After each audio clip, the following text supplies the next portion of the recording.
कहते हैं कि जितना सोशल मीडिया पे महिलाओं की इज्जत होती है, काश उतना धरातल पे हो जाता। बाप रे बाप, कोई शिकायतें नहीं थी। वहां पे देखिएगा तो ऐसा कहा जाएगा कि ये, और धरातल पे आने के बाद लोग भूल जाते हैं।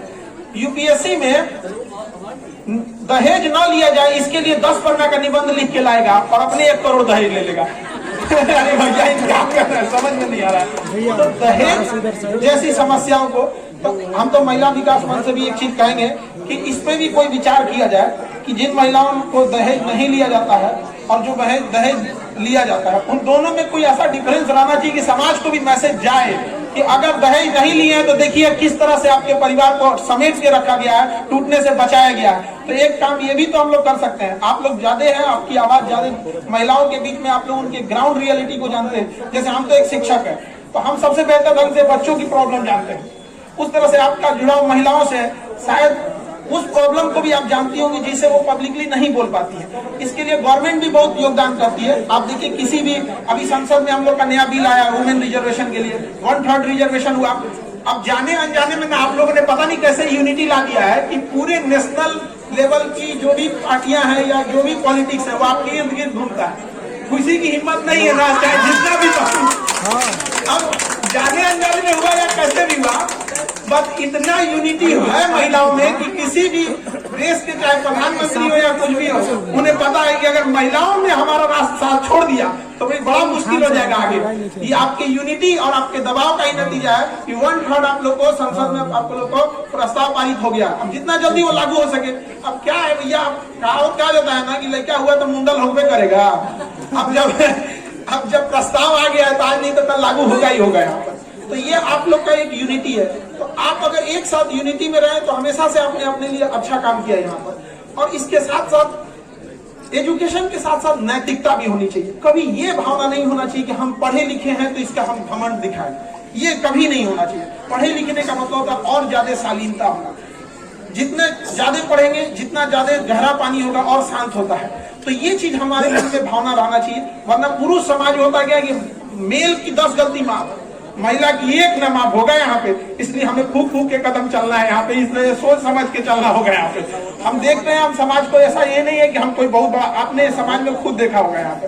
और हम लोग की भी क्या मेंटेलिटी होती है, मेल हो या पुरुष हो या महिला हो। अब देखिएगा हमारे साथ कौन अच्छा किया ये हम बड़ी जल्दी भूल जाते हैं, लेकिन गलत कब था ये हम लोग आखिरी सांस तक याद रखे रहते हैं।